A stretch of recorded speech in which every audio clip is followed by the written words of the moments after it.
Pero bakit hindi tayo sinasagot? Mabuhay ang isla ng Mindanao! Mabuhay ang Luzon! May buhay pa kayang Luzon? Mabuhay! Napakabuhay ang bansa kung tayo'y nagkakaisa kasama ang isla ng Visayas!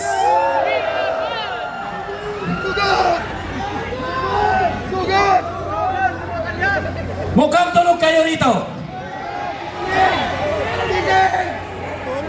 Gising na ba kayo? O natutulog pa kayo sa katotohanan na dapat nating maglaban?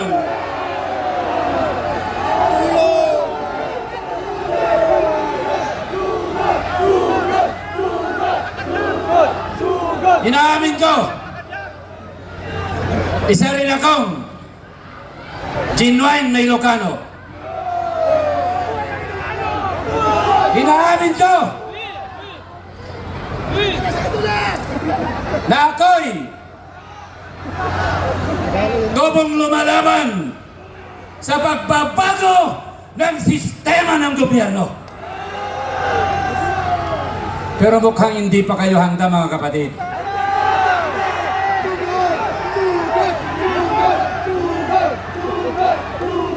Ang tanong ko sa inyo, united na nga ba talaga tayo? Handa na ba natin ipaglaban ang People's Initiative na genuine?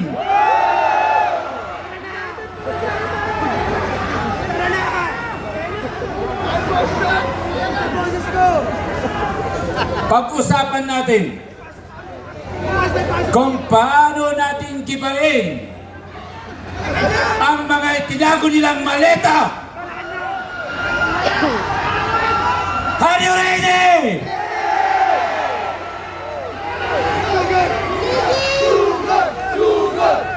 Hanggang sigaw na lang ba tayo? O gusto natin talagang mabago ang takbo ng bansang ito?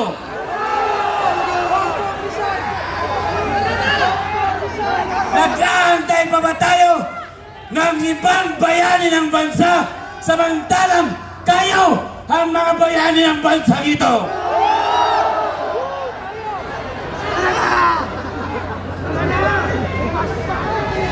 Mahal na kababayan, hindi pa ba tayo pagod sumisigaw? Ayaw ba natin tapusin ang paghihirap ng bawat Pilipino?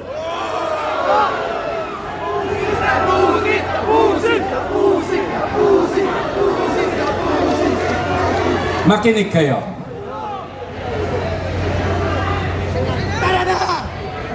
Do we want to troubleshoot the problem of this country? Do we want to stop now and let us start a brand new solution? Pinag-uusapan natin lagi ang problema ng ating bansa. But finally, when Professor Ray Valeros declared that we shall start talking the solution of every problem of this country. But how? How are we going to start? Are we just keep talking and talking and talking without nonsense? Or we want to start the solution? But first, we must troubleshoot the problem that goes by these crocodiles in this country.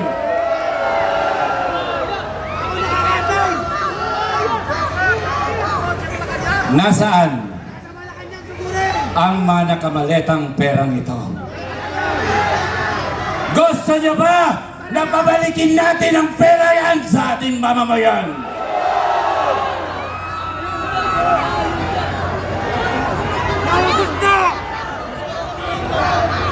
Ngayon,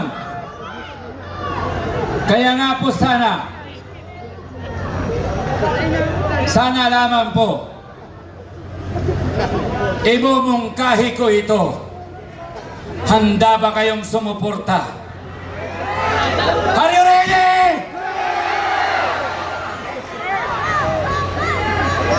Bakit? Makinig kayo maigi.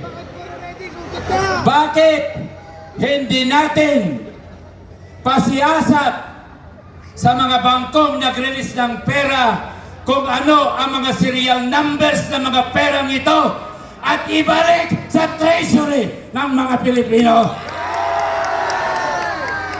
Do you believe me? Kailangan natin malaman ang mga serial numbers ng mga perang ito mula sa Central Bank, mula sa Land Bank, mula sa mga bangkong nag-release ng perang ito. At sino man ang may hawak ng mga serial numbers na ito ay dapat makulong kung hindi niya ibalik ang pera yan sa bangko ng mga tao. Payag ba kayo?